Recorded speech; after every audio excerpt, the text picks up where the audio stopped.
bringing you in-depth discussion from one of the rad groups of online writers covering the Edmonton Oilers. Are you ready for Oilers Overtime?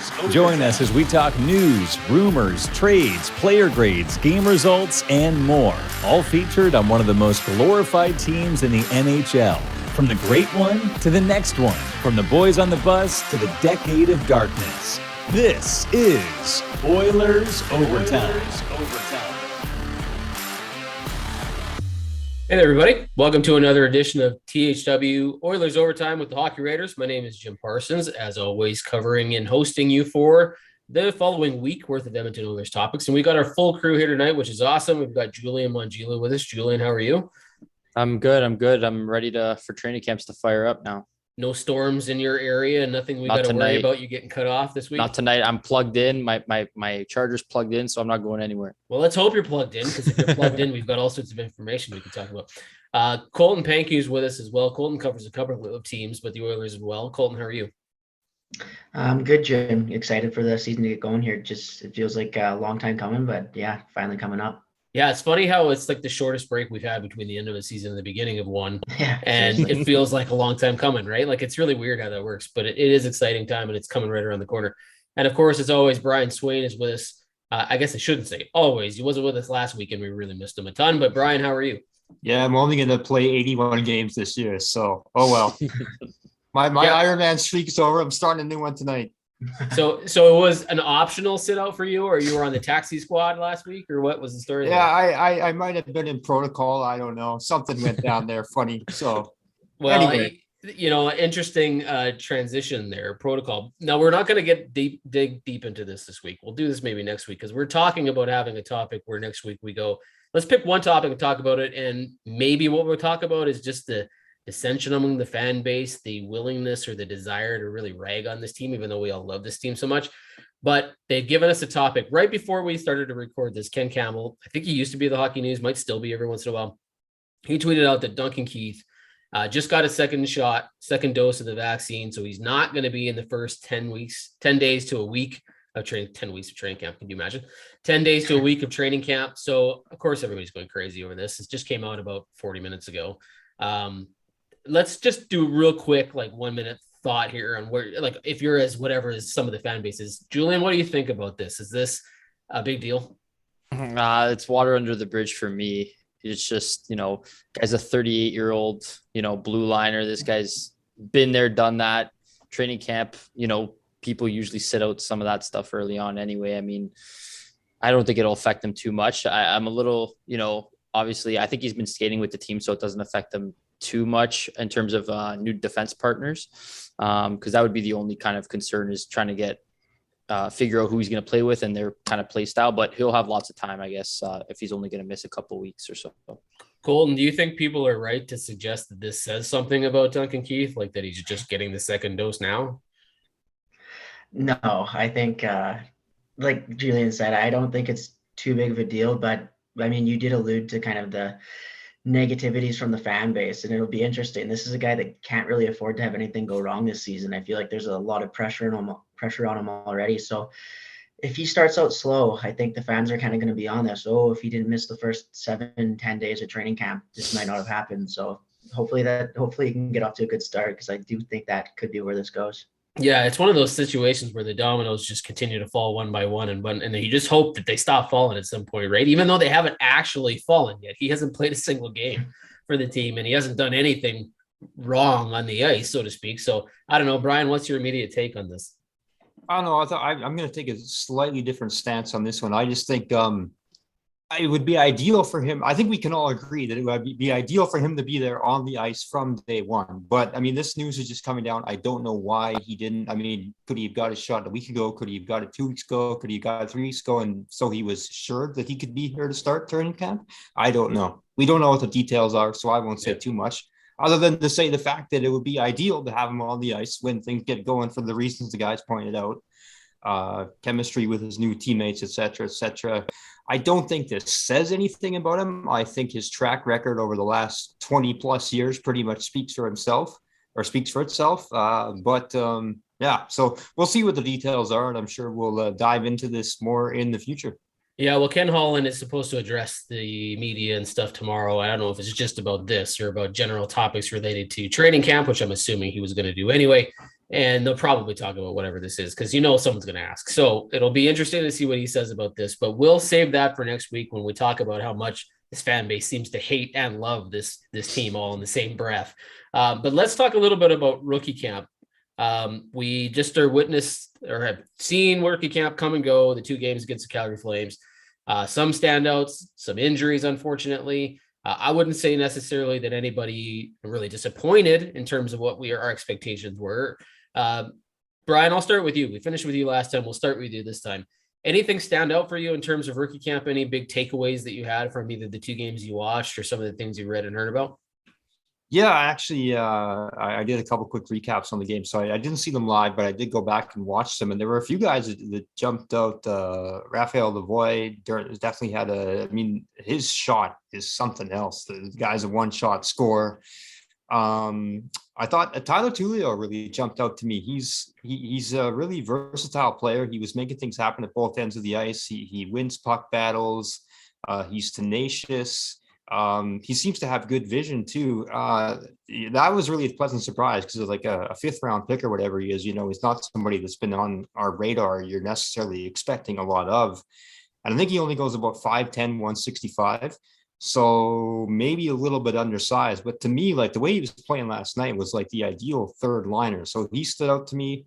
I thought both the goalies looked pretty good, even though Konovalov took the loss last night. At two of the Flames' 4 goals were empty netters. He was pretty good. He was better from the start. Olivier Rodrigue, who started on Saturday, gave up 3 goals in the first period, and then he settled down. But he was definitely shaky to start. So there were a few guys that stood out.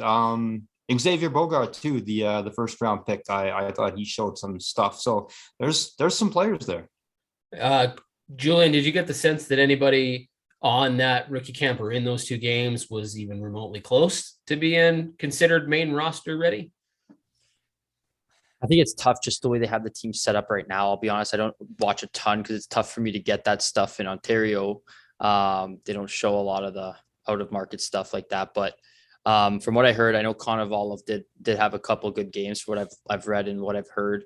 I think he's probably got a pretty good shot, maybe not this year, but next, once that Koskinen deal kind of disappears, to make a push at least with Skinner, and at least see what they have, Brian will fight me on that for Skinner there, but I think both of those guys have some promise for sure to take over the net at some point, or at least get some reps. And then obviously Lavoie, like you guys said, he's pretty dynamic and offensively, and I've seen Bourgeois a lot in the QMJHL with Shawinigan there, so he's a pretty good 2-way guy too. So I like his game a lot. Yeah, there was a lot of talk about the guys that filled out Lavoie, much bigger. Samorukov, much bigger. Unfortunately, he went down with an injury, which is a real bummer. But some of the guys that we were expecting to take those next steps, now it's been a couple of years, have been in the system. This is kind of their showcase at the rookie camp. Like no Holloway, which was really unfortunate, but the big name guys that we're sort of used to waiting for, there wasn't many of those left. What we're looking at are the Lavoies and those types of players, and they showed up, right? Lavoie, especially in the 2nd game against Calgary, played a pretty good game. Colton, any takeaways from you? Anything you watched, saw, heard about that you're kind of like, yeah, that was probably important to note? Like these guys said about Konovalov, I feel like he's a really good prospect that doesn't necessarily get talked about in Edmonton a lot. I'm really excited for what he's going to bring in the next few years.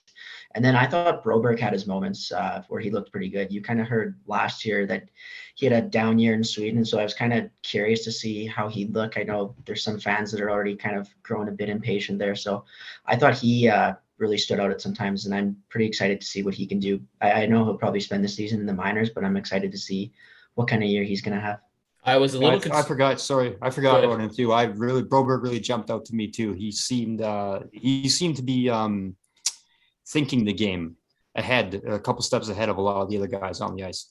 I was a little concerned in game 1. He took a nasty spill into the boards and then sort of went off, and it sounded like he was injured. And I was like, oh my God, here we go again, right? Like this is the guy who just can't seem to stay healthy, and it can't get him on the tracks, but he came right back. So That was a good sign that he was whatever, because that was the biggest problem last year, is that we don't really know what he could have been or was going to be, because he wasn't really healthy. And we found out as he was playing in the Worlds and other, like, he just wasn't himself. He wasn't the normal Broberg.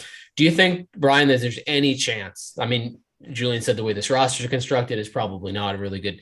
Is he all minors all year? Not even a glimpse at the Oilers, do you think?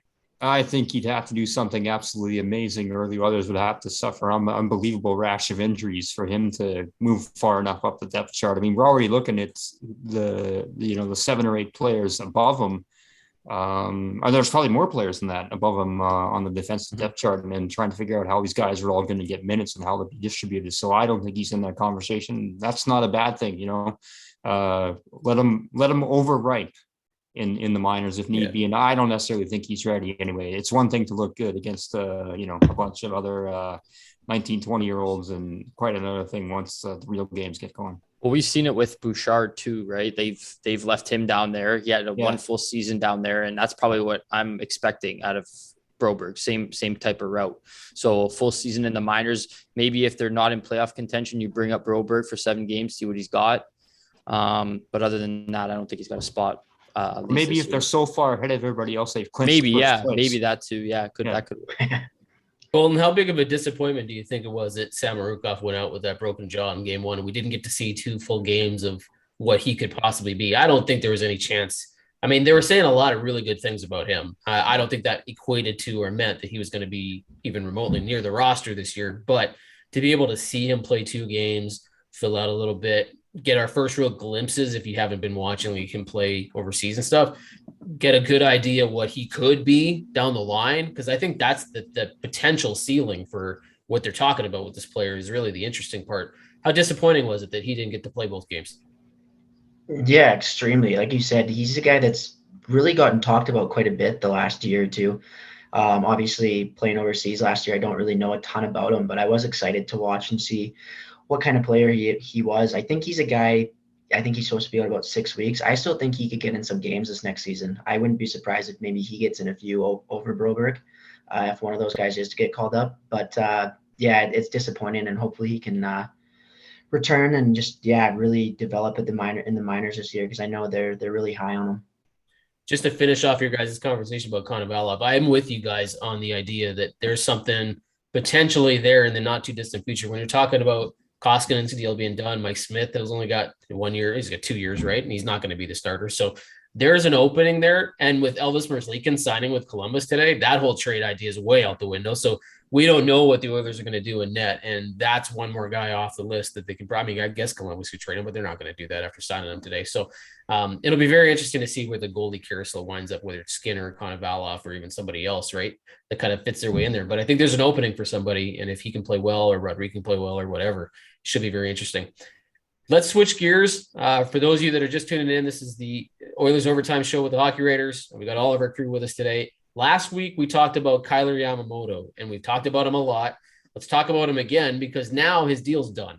And I'm not going to toot my own horn or anything like that, but I remember talking about this whole thing and saying there's no possible way he gets a lot of money. And most of you guys agreed with me. They're like, no, everybody thinking he's get 2.5 or 3 million. On a 2-year deal, he might have gotten somewhere close to 2, maybe 2. 1 year deal, 1.75 million. Julian, I'll start with you. Are you surprised by the deal? Do you think it's the right deal for 1 year? Are you disappointed that it's only 1 year? What do you think with the Kailer Yamamoto signing? I think I actually like it. I think it's good value for what he's shown, at least so far. I mean, he's played on the second line. Like I said before on the show, I think I need to see more from him.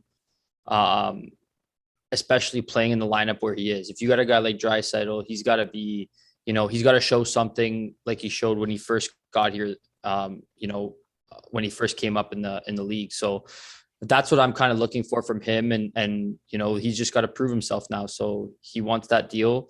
I would say the next deal is probably going to be closer to a bridge deal anyway, for him, but he's still got to prove himself here. And I honestly do think that there is a battle heading into training camp for a second right wing spot there. So I think Kassian and Yamamoto, between the two of them, I actually wrote an article, and I had Kassian slotted in on that second line. So I think that that's definitely up for grabs there. Colton, what's your takeaway from 1 year? Are you in the camp that 1 year makes sense for both sides? Are you surprised by it? Is it at all concerning for you that maybe the Oilers aren't going to get a deal if Kailer Yamamoto, pops back right to what we thought he would be from the 2019-20 season? What's your take on 1 year? Well, the only thing I'm surprised about still is just why this deal took so long to get worked out. But I mean, there's no point dwelling on it, I guess. It was, I thought it would be a pretty cheap deal too. It came in even less than I thought it would. So I think it's a really good deal. There's no chance really. He's just a little bit over 1 million. I don't think he'll underperform it by any means. So I think for him, it's a show me contract. He obviously believes in himself and is betting on himself here. So I really think that he can get back to the player that we've seen just 2 seasons ago, or at least near that, and really outperform this deal, which would be huge for the Oilers. It's exactly what Jesse PULJUJARVI was signed for, right? 1.175 million. PULJUJARVI's situation is a little different. He was sort of, I wouldn't say ostracized, but he was separated from the team and then came back and sort of had to work his way back into the NHL. So he got that deal. And in Kailer Yamamoto's case, he didn't have any leverage. He could either take it or not play. And so he takes the 1 year deal, 1.75 or 1.175. Brian, does it mean anything at all that these two guys have the exact same contract? Because they both got 1 year left, right? Like or Kyler's got the 1 and Jesse PULJUJARVI's got 1 left. I hadn't even thought about that they were making the exact same amount until you brought it up. That is interesting because I think we'd all agree that contract that for PULJUJARVI last year was a great deal. And I think this one could shape up. It was a great deal too. We were talking a few weeks ago, right, about the best bargain contracts on this team. I was very surprised that it was only 1.175. And I guess we just all assumed because it was taking so long that he was playing hardball and holding out for something substantial. Maybe it was Holland who was playing. I know people are going to laugh here, but maybe Holland was playing hardball this time around. Sure. Believe it or not. So, but it worked out, right? And I think, this is, Colton just said it. He probably, I'm sure he will massively outperform this contract. He would have to, even if he played at the level he did last year, that would probably be worth 1.175 million. So. Yeah, Holland's interesting. Holland's 2 different GMs all wrapped up in one, right? Like you've got the guy who deals with these young guys that haven't really proven anything. He takes a whole different stance than he does with the vets that have shown, like Duncan Keith or Zach Hyman, that they are something already, like that they've either overperformed or they've got a huge resume or whatever. He treats them completely different. Yeah. It's like, okay, I know. And we look at the way he deals with the Yamamotos and the PULJUJARVIs and we're like, it's golf claps. And then we see what he does with these other guys. And we're like, what the hell? Like, what's he doing? Right. Like it's a totally interesting kind of scenario, but it's cool. Are we all in agreement that 1.175 is lower than what we thought it would be? Yeah. I was a little surprised by that. I didn't think it would be high, but I was certainly not thinking it'd be 1.175. I think this has got a huge potential to really be a winning contract. And when, like you said, Brian, we talked about it not too long ago, great value contracts. And I think I might even said, I think it has the potential, but this is great. Yeah. Like this is such a good deal that it would be very, very, he would have to crap the bed so badly to not be able to perform up to this level. That'd be very interesting. Julian, I have to ask you this. Is it now an internal competition between Yamamoto and PULJUJARVI? Like, because you have Kassian slotted in your second or the top 6 anyway, maybe top line, maybe second line, who knows where it ends up. But is it now kind of a battle between Yamamoto and PULJUJARVI? Because can the Oilers only keep one of these guys? Like neither one's going to get rich when this year's over because they're still RFAs and or they still hold the hammer on most of this stuff. But if one of them explodes and one of them doesn't, like I can't imagine there's room for both. So is it now an internal competition between these two guys for another contract? So I kind of broke this down already. I kind of looked on Cap Friendly, see where we're at. So I have the guys coming out of the lineup, which would be guys expiring deals. So Turris, Archibald, Russell, Koskinen, all off the books next year. That gives them 8.9 million in cap space with those contracts gone. Then you take in that you're going to have to sign PULJUJARVI, Yamamoto, Perlini, if you want to bring him back, and some sort of goaltender if you can't find that internally. So those are the 4 holes you really need to fill at that point. So 8.9 million to get Yamamoto and PULJUJARVI done, even if they're on somewhat of a bridge deal, I think that'd be tough to do. And then having to get a starting goalie somewhere, I don't think that would work. So I think Zach Kassian becomes the cap casualty here. I think, like I said before, you can get a guy that does what he does that makes less money. Colton Sevier could be that guy, and he's on a PTO already. So I think that if you take away, if Cassian somehow disappears, you take that 3.2, you end up with 12.9, I think it is. I got 12.1. You got 12.1 million to play with, and you put them both on some sort of a 3x4 or a 4x4.5 bridge deal, maybe, depending on how they perform this year. And then you still got about around 4.5 million to sign a goaltender as well. So that's how I think I played it out in my head. So what you're saying overall, you think they will get them both done? Just depends on the contract, or you're thinking for sure one of them's going? I think they'll both get done, but on the basis that they're going to have to move some contracts around. And I think Cassian's going to be the one that's going to be the odd man out. So they'll make room for them is what you're saying. Yeah. Colton, what do you think? Is this one of those things where they probably just pick one guy, or they're going to make room for him? I mean, I think they'll do their best to make room for them too. It depends on the years they have, right? Like one of them could have a really bad year and then it won't even be much of a situation. You could just give them a deal similar to what they have right now. But if they both play the way I think that we expect them to, it will be tricky. I think eventually it could come down to keeping one of them. But like Julian said, if they're able to move on from the Cassian contract to make room for them, then I think that's obviously the best route. And like he said too, Koskinen's contract coming off the books creates a little bit of space, but then it just depends what they do goaltending wise. So I think for next season, it's not a big deal, but down the line, it will get interesting to see if they do. I think eventually they probably will have to pick between one or the other. I think you bring up a really good point when you talk about how they play this year, because I think if one of them plays to the level that the Oilers are sort of hoping, whether it's PULJUJARVI or it's Yamamoto, and they sort of prove that they are what the Oilers think they could be, it will give them the team confidence to go, okay, well, we're ready to invest in this guy and buy some of those UFA years, right? If that's what they're looking at doing, they can bring the cap hit down. They can, well, I mean, I guess if they bring it up, if they're buying UFA years, but if they're just doing bridge deals on RFAs and they're going to let them walk to free agency or whatever the case might be, it stays cheaper. But if they decide, hey, PULJUJARVI had a great year, he had 23 goals, lots of stuff, they're going to want to buy as many of those UFA years as they probably can on a longer term deal. So his deal gets more expensive. So yeah, I think how they play will be very interesting to see how the Oilers approach. What do we do with these guys? Do we try to get them long-term? Do we try to keep them on bridge deals? Do we go somewhere in between? Brian, what are you thinking? Is this one of those situations where the Oilers are going to really closely watch and maybe just keep one, or it all really depends on what happens this season? Well, shout out to Julian for figuring out that map there. That actually kind of really puts it in a pretty clear perspective. You could almost look at it like there's the three of them with Cassian, and they can only afford to keep two. And I think we all know who we'd vote for, vote off the island in that situation. But you also bring up a good point there too about what if they might invest longer term into one of these two. And I don't know, like what does Ken Holland's history maybe potentially tell us about how he would approach that? I don't know if we really see him encounter that situation a lot yet here in Edmonton. I don't know really, trying to think back about what he did in Detroit, but we were just talking about Holland's a unique guy. And I think the GM that Holland is going to factor significantly into what this move is.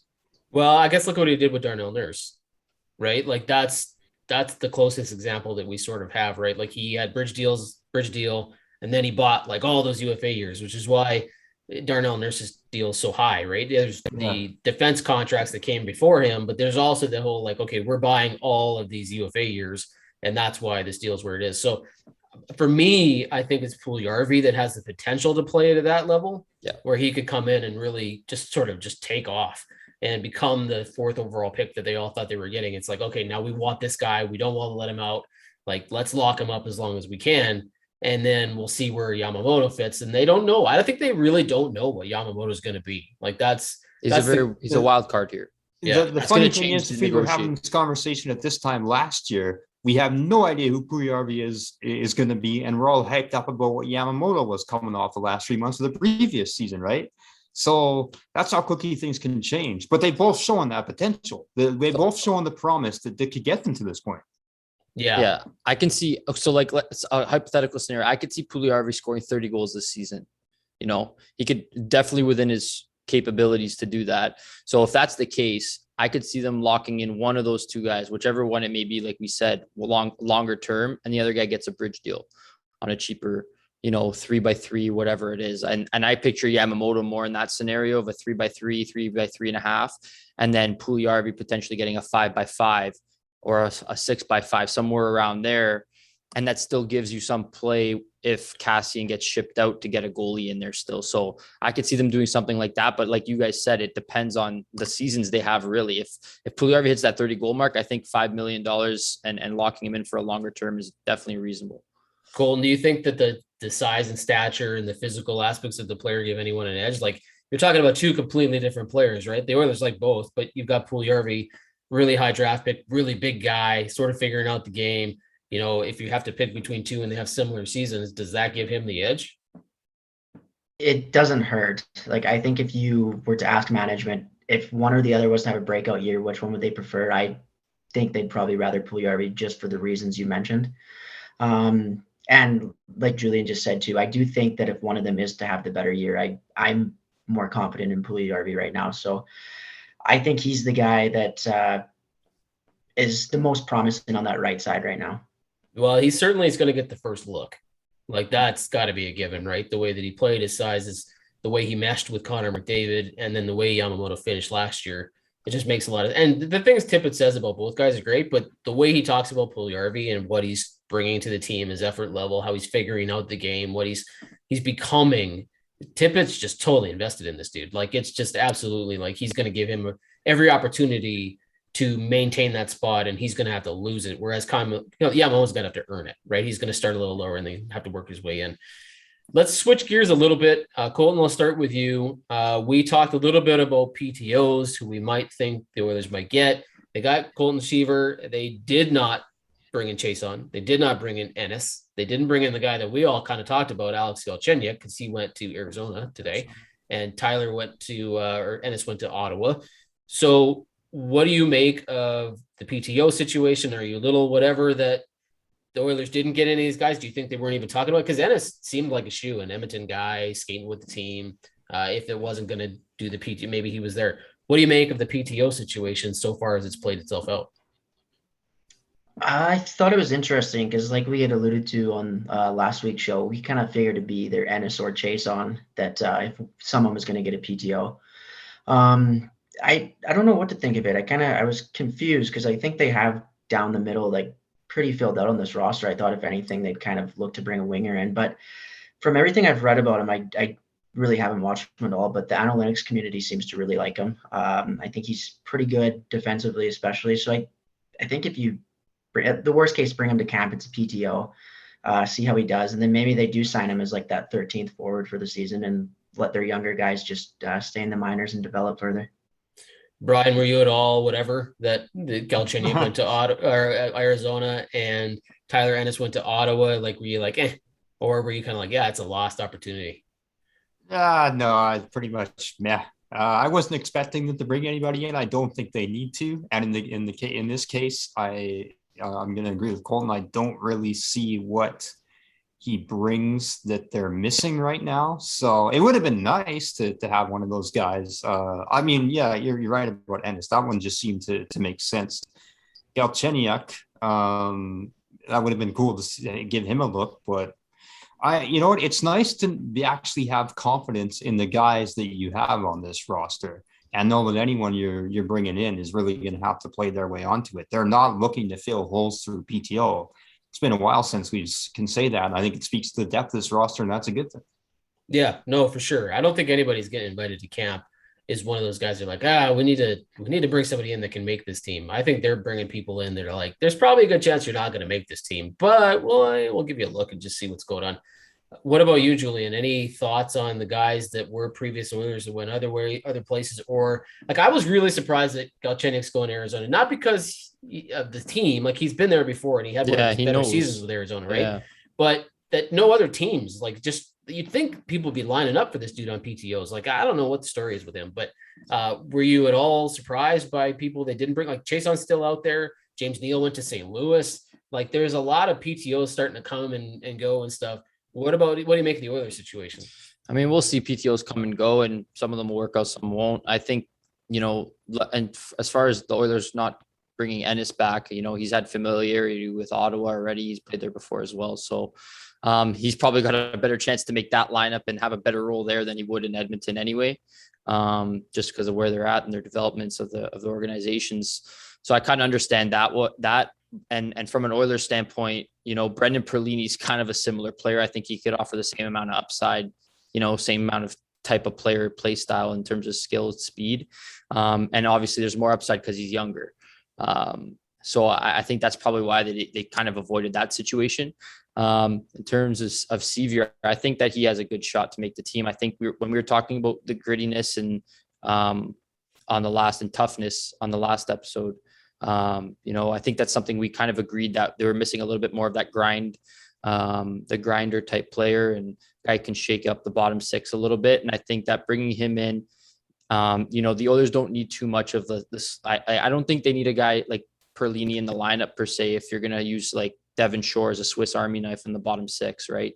So if he's going to be that role, I think Sevier can give you that little bit of an edge on the bottom six, give some spark there rather than having all these skill guys fill out the bottom lineup. So I like Sevier. I think he has a shot to make the team as a 13th forward, and then put Perlini maybe in the minors, and then give him a shot as you need him, basically.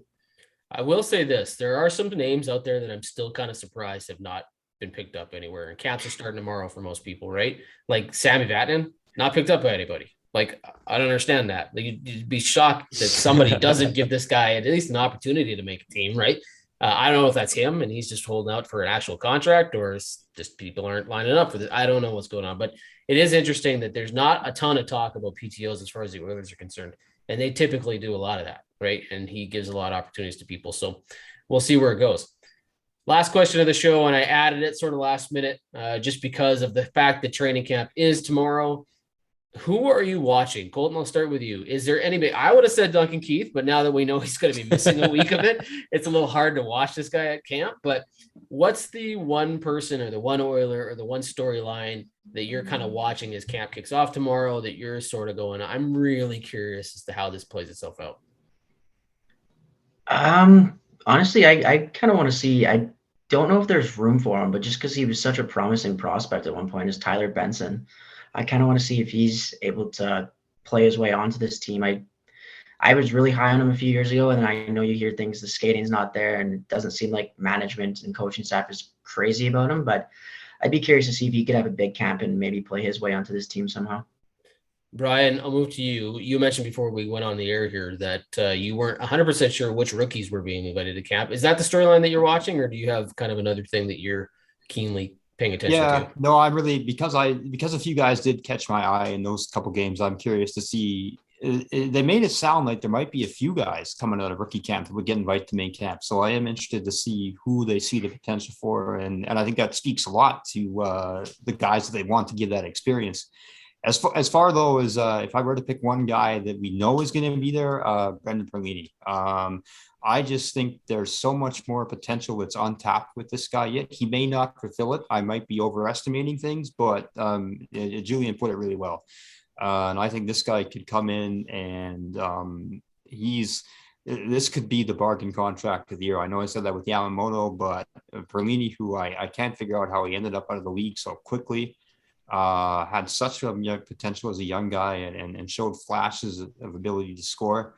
I'm really excited to see if he's more who I'm envisioning he can be, or if he's just the guy that ended up having to go overseas for a year because he just couldn't catch on. Do you get any, tell me if you think I'm wrong here, do you get any comparisons, any feelings that he's kind of the Dominic Cahoon of last year? Where they brought him in to play with Draisaitl. Everybody had really high hopes for him. They thought he would click. They used to be former teammates. Now Perlini's situation is a little different, but Cahoon didn't work out. Right now, I'm knock on wood that Perlini does work out, and let's hope that happens. But any similarities there? I think the expectations of Cahoon were a lot greater. Perlini, I don't think it's even necessarily a given that he's going to make the roster. He's on a two-way contract, and I think it's just as possible he could start the season in Bakersfield. I think Cahoon was gifted that opportunity, playing alongside Draisaitl, and it was expected with that chemistry and just playing with such a gifted line mate would result in things. I don't think there's Perlini is not saddled with those expectations. Yeah, that's a fair point. Probably very different situations. Julian, what about you? Who are you watching? What are you keeping an eye on? So like I said before, when I was doing the lineup projection article, I was kind of watching that right wing spot. So I think that one's very much a position battle between Cassie and Yamamoto. I think Yamamoto might have the edge just because he was there most of the season. But I think in terms of a meshing with that second line, I think that Cassian gives them something that Yamamoto doesn't. And maybe it can prompt Yamamoto to be more of a catalyst rather than a role player. That was something that I kind of want to key in on, because he's usually more responsible to have to, go get the puck and get it to somebody rather than him creating on his own. So I think that maybe on a third line, he could be more of that catalyst rather than a role player. So I'm kind of watching for that. And then also the player in specifically I'm watching is Warren Foegele, because I think he has that ability to get, he's a little bit of a question mark, a little bit of a wild card coming from Carolina. I think that he had, a limited role there. And I think that he has the opportunity with his speed and skill that he could actually elevate himself in the lineup as well. So he could potentially fit in on that right side as well, and elevate himself. So I think that's kind of that whole second line right wing position and Warren Foegele are the two things I'm watching the most. Yeah, I was gonna say I'll cheat a little bit and pick two, but since you picked two first, it's not cheating anymore. That's good. And for the same reason I was interested into seeing what Duncan Keith would do. I am very curious to see on total opposite ends of the spectrum, one, what happens and what people say about Zach Hyman, and then the other, what happens and what people say about Mikko Koskinen. Those are the two things that I'm really very curious about, because I get the feeling that people are going to gravitate towards finding all the positives in Zach Hyman and just saying how great the chemistry is, even if it isn't always totally there every game that we see but I'm thinking we're going to get a lot of talk and chatter that he's just clicking with McDavid right away and everything's great. And it's all like, this is going to be so good. This guy's going to score 40 goals this year. I get a sense we're going to hear a lot of that, even if it isn't necessarily true. And then I also get the sense that the second Koskinen makes a mistake, like if we see him in one of those preseason games or whatever, people are going to crap all over this dude. Like, oh my God, this guy is falling. Everything is over. I'm very curious, because then we're going to talk about this next week, the vitriol and the stuff about people are looking for reasons with Duncan Keith and Mikko Koskinen, and maybe even a guy like Zach, just reasons to just crap on some of the things that are going on with this team. But I think Hyman's the guy that everybody's just looking to be like, this was so good. This was the best idea, the chemistry. So that I'm very curious about, to see how much of that leaks out of these skates and training camp, and just how quick he looks and how much he fits like a glove with McDavid. Yeah. They've played it up so much. You could already tell, right? The media has played so much into it. Well, and they're really riding on it, right? Yeah. They gave this dude 7 years. They got to make sure that everyone's on board. This is exactly what's going to happen, right? Yeah. So it'll be very interesting to see what the context of people who are closely watching training camp and what happens with that. I'm very curious. Brian, I'll give you last go around here. I'll give you the first word, one or two words.